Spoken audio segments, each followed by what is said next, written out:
Bonjour, Azul. Il est général-major à la retraite. Il était ministre de la Défense nationale en Algérie. Il était chef d'état-major de l'armée algérienne. Il était membre du Haut Comité d'État en tant que ministre de la Défense.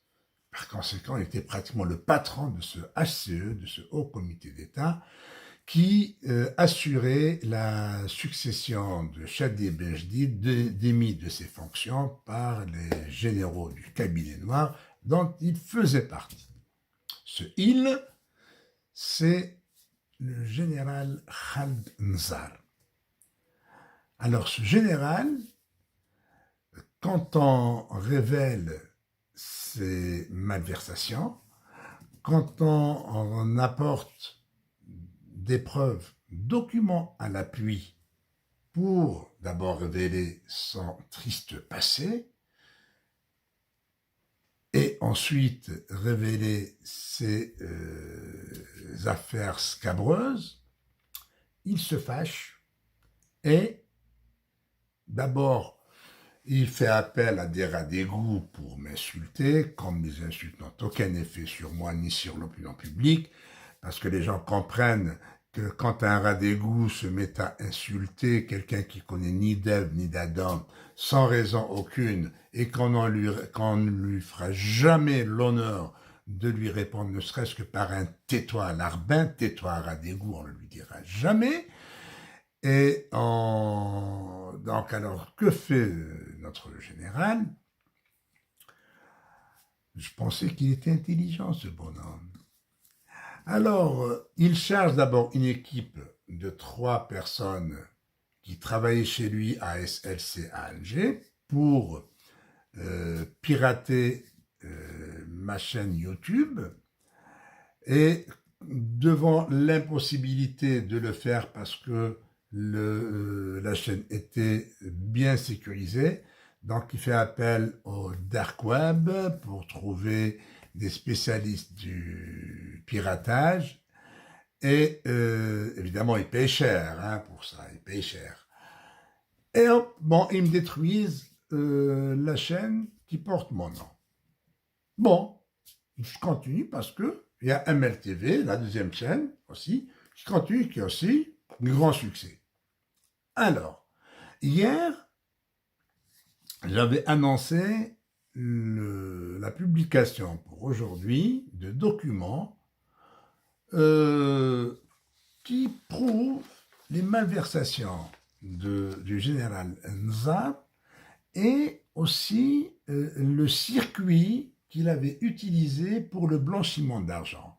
Parce que le général Nzar a blanchi en 14 ans 200 millions d'euros à travers une société écran et à travers tout un circuit que je vais expliquer dans un enregistrement à part. Et puis, j'avais parlé d'une lettre écrite par un des anciens partenaires de SLC qui s'était rendu compte par la suite que c'était de la grande arnaque pour les partenaires parce que Nzar ne sait pas faire des affaires honnêtes. Alors, le soir, on attaque le site MLTV, le compte MLTV.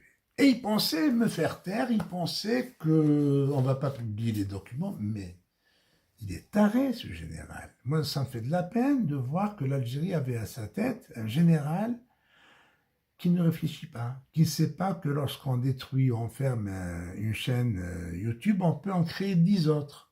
D'ailleurs, je viens d'en créer 3, il va en créer 3 autres.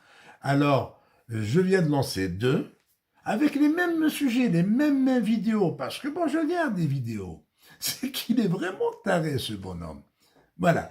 Et aussi, pourquoi il a attaqué la chaîne qui porte mon nom? Parce que cette chaîne avait diffusé, tout comme MLTV, on avait diffusé les titres de propriété d'un appartement acquis à Barcelone et d'un terrain de 6000 mètres carrés acquis à Tarragona, en Espagne. Évidemment, fou furieux, profondément touché, parce qu'on ne lui a jamais sorti des documents comme ça, hein, preuve à l'appui, eh ben c'est pour ça qu'il a attaqué, il a piraté donc, le site qui porte mon nom, Hicham Aboud. Et hier, il a attaqué MLTV parce que il sait que j'ai annoncé, j'allais publier des documents trop compromettants pour lui. Et aussi, c'est-à-dire que j'ai annoncé, je vais publier des documents qui prouvent que le monsieur n'a pas payé 6 milliards en dinars aux impôts.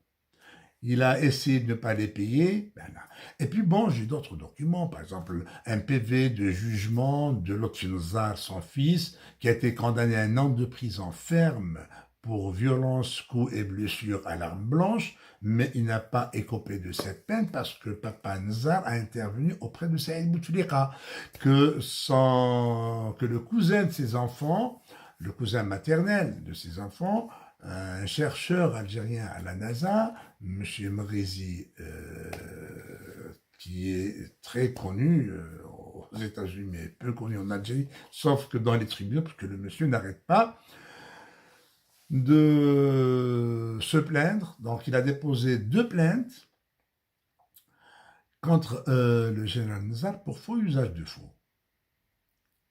Des plaintes qui ont été bloquées au niveau du tribunal de Bir Moradres pendant 2 ans, sur demande, sur injonction de Saïd Bouteflika, à la demande du général Nzar.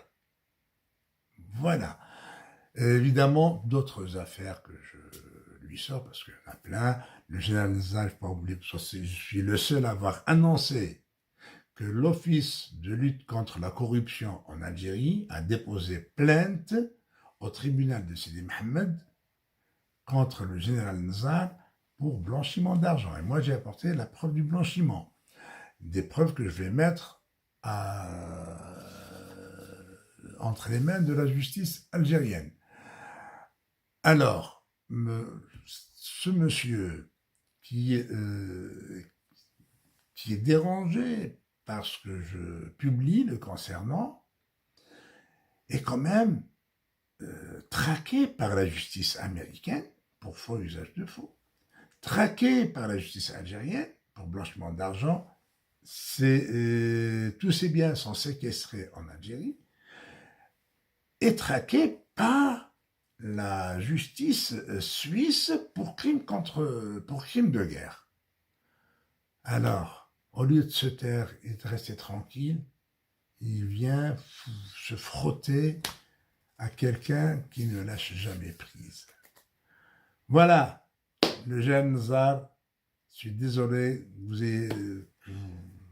avez porté l'uniforme algérien, vous avez été à la tête de l'armée algérienne, alors que vous n'avez même pas un pois chiche dans la tête.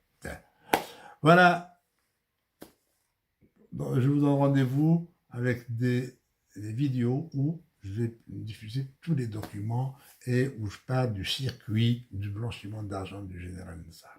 Merci, au revoir.